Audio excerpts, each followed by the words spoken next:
Encyclique Laudato Si du pape François sur la sauvegarde de la maison commune, suite. Deuxièmement, la question de l'eau, numéro 27.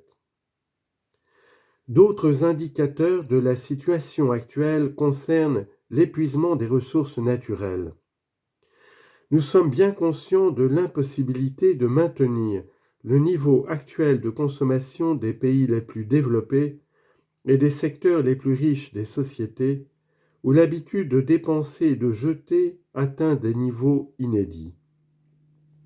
Déjà, les limites maximales d'exploitation de la planète ont été dépassées sans que nous ayons résolu le problème de la pauvreté. L'eau potable et pure représente une question de première importance, parce qu'elle est indispensable pour la vie humaine comme pour soutenir les écosystèmes terrestres et aquatiques. Les sources d'eau douce approvisionnent des secteurs sanitaires, agricoles et de la pêche ainsi qu'industriels. La provision d'eau est restée relativement constante pendant longtemps, mais en beaucoup d'endroits, la demande dépasse l'offre durable avec de graves conséquences à court et à long terme. De grandes villes qui ont besoin d'une importante quantité d'eau en réserve souffrent de périodes de diminution de cette ressource qui n'est pas toujours gérée de façon équitable et impartiale au moment critique. Le manque d'eau courante s'enregistre spécialement en Afrique, où de grands secteurs de la population n'ont pas accès à une eau potable sûre, ou bien souffrent de sécheresse qui rend difficile la production d'aliments. Dans certains pays, il y a des régions qui disposent de l'eau en abondance et en même temps d'autres qui souffrent de graves pénuries. Un problème particulièrement sérieux est celui de la quantité de l'eau disponible pour les pauvres, ce qui provoque beaucoup de morts tous les jours. Les maladies liées à l'eau sont fréquentes chez les pauvres, y compris les maladies causées par les micro-organismes et par des substances chimiques. La diarrhée et le choléra, qui sont liés aux services hygiéniques et à l'approvisionnement en eau impropre à la consommation, sont un facteur significatif de souffrance et de mortalité infantile. Les eaux souterraines, en beaucoup d'endroits, sont menacées par la pollution que provoquent certaines activités extractives, agricoles et industrielles, surtout dans les pays où il n'y a pas de régulation ni de contrôle suffisant. Ne pensons pas seulement aux décharges des usines. Les détergents et les produits chimiques qu'utilise la population dans beaucoup d'endroits du monde continuent à se déverser dans les rivières, dans les lacs et dans les mers. Tandis que la qualité de l'eau disponible se détériore constamment, il y a une tendance croissante à certains endroits à privatiser cette ressource limitée, transformée en marchandise sujette aux lois du marché. En réalité, l'accès à l'eau potable et sûre est un droit humain primordial, fondamental et universel parce qu'il détermine la survie des personnes et par conséquent, il est une condition pour l'exercice des autres droits humains. Ce monde a une grave dette sociale envers les pauvres qui n'ont pas accès à l'eau potable, parce que c'est leur nier le droit à la vie enraciné dans leur dignité inaliénable.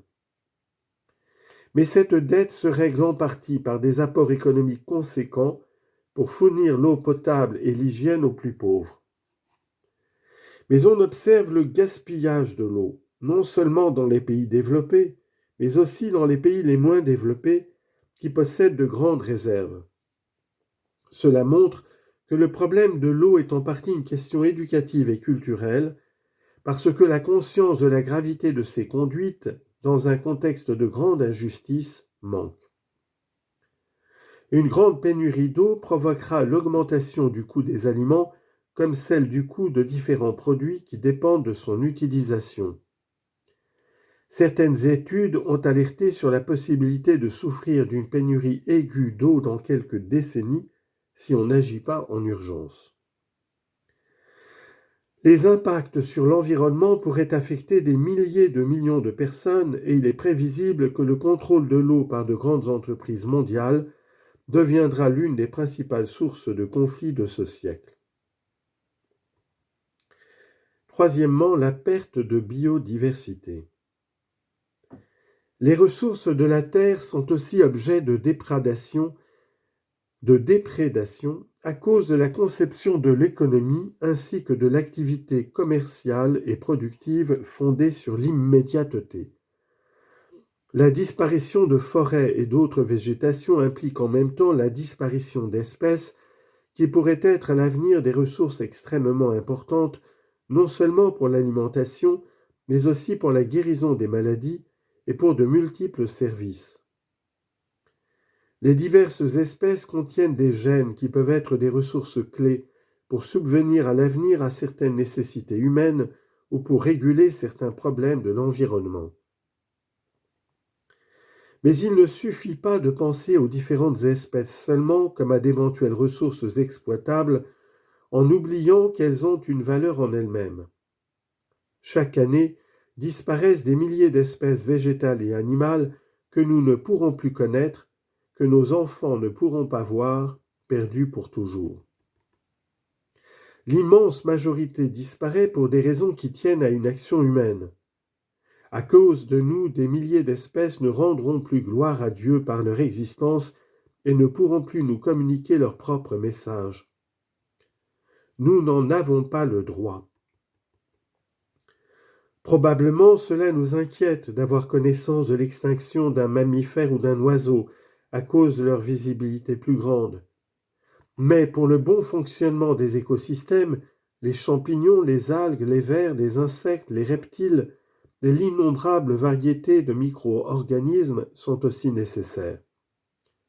Certaines espèces peu nombreuses qui sont d'habitude imperceptibles jouent un rôle fondamental pour établir l'équilibre d'un lieu. Certes, l'être humain doit intervenir quand un géosystème entre dans un état critique. Mais aujourd'hui, le niveau d'intervention humaine dans une réalité si complexe comme la nature est tel que les constants désastres provoqués par l'être humain appellent une nouvelle intervention de sa part, si bien que l'activité humaine devient omniprésente avec tous les risques que cela implique. Il se crée en général un cercle vicieux où l'intervention de l'être humain pour résoudre une difficulté, bien des fois, aggrave encore plus la situation. Par exemple, beaucoup d'oiseaux et d'insectes qui disparaissent à cause des agrotoxiques créés par la technologie sont utiles à cette même agriculture et leur disparition devra être substituée par une autre intervention technologique qui produira probablement d'autres effets nocifs. Les efforts des scientifiques et des techniciens qui essaient d'apporter des solutions aux problèmes créés par l'être humain sont louables et parfois admirables. Mais en regardant le monde, nous remarquons que ce niveau d'intervention humaine fréquemment au service des finances et du consumérisme fait que la terre où nous vivons devient en réalité moins riche et moins belle, toujours plus limitée et plus grise, tandis qu'en même temps le développement de la technologie et des offres de consommation continue de progresser sans limite. Il semble ainsi que nous prétendions substituer à une beauté irremplaçable et irrécupérable une autre créée par nous. Quand on analyse l'impact environnemental d'une entreprise, on en considère ordinairement les effets sur le sol, sur l'eau et sur l'air, mais on n'inclut pas toujours une étude soignée de son impact sur la biodiversité, comme si la disparition de certaines espèces ou de groupes d'animaux ou de végétaux était quelque chose de peu d'importance. Les routes, les nouvelles cultures, les grillages, les barrages et d'autres constructions prennent progressivement possession des habitats et parfois les fragmentent de telle manière que les populations d'animaux ne peuvent plus migrer ni se déplacer librement, si bien que certaines espèces sont menacées d'extinction. Il existe des alternatives qui peuvent au moins atténuer l'impact de ces ouvrages, comme la création de corridors biologiques. Mais on observe cette attention et cette prévention en peu de pays. Quand on exploite commercialement certaines espèces, on n'étudie pas toujours leur forme de croissance pour éviter leur diminution excessive avec le déséquilibre de l'écosystème qui en résulterait. La sauvegarde des écosystèmes suppose un regard qui aille au-delà de l'immédiat, car lorsqu'on cherche seulement un rendement économique rapide et facile, leur préservation n'intéresse réellement personne. Mais le coût des dommages occasionnés par la négligence égoïste est beaucoup plus élevé que le bénéfice économique qui peut en être obtenu. Dans le cas de la disparition ou de graves dommages à certaines espèces, nous parlons de valeurs qui excèdent tout calcul. C'est pourquoi nous pouvons être des témoins muets de bien graves injustices quand certains prétendent obtenir d'importants bénéfices en faisant payer au reste de l'humanité, présente et future, des coûts très élevés de la dégradation de l'environnement. Quelques pays ont progressé dans la préservation efficace de certains lieux et de certaines zones, sur Terre et dans les océans, où l'on interdit toute intervention humaine qui pourrait en modifier la physionomie ou en altérer la constitution originelle. Dans la préservation de la biodiversité, les spécialistes insistent sur la nécessité d'accorder une attention spéciale aux zones les plus riches en variétés d'espèces, aux espèces endémiques rares ou ayant un faible degré de protection effective. Certains endroits requièrent une protection particulière à cause de leur énorme importance pour l'écosystème mondial, ou parce qu'ils constituent d'importantes réserves d'eau et assurent ainsi d'autres formes de vie. Mentionnons par exemple ces poumons de la planète pleins de biodiversité que sont l'Amazonie et le bassin du fleuve Congo, ou bien les grandes surfaces aquifères et les glaciers. On n'ignore pas l'importance de ces lieux pour toute la planète et pour l'avenir de l'humanité. Les écosystèmes des forêts tropicales ont une biodiversité d'une énorme complexité, presque impossible à répertorier intégralement, mais quand ces forêts sont brûlées ou rasées pour développer des cultures, d'innombrables espèces disparaissent en peu d'années quand elles ne se transforment pas en déserts arides. Cependant, un équilibre délicat s'impose quand on parle de ces endroits, parce qu'on ne peut pas non plus ignorer les énormes intérêts économiques internationaux qui, sous prétexte de les sauvegarder, peuvent porter atteinte aux souverainetés nationales.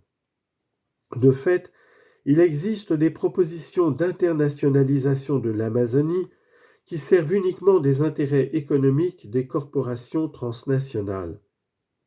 Elle est louable, la tâche des organismes internationaux et des organisations de la société civile qui sensibilisent les populations et coopèrent de façon critique en utilisant aussi des mécanismes de pression légitimes pour que chaque gouvernement accomplisse son propre et intransférable devoir de préserver l'environnement ainsi que les ressources naturelles de son pays sans se vendre à des intérêts illégitimes, locaux ou internationaux.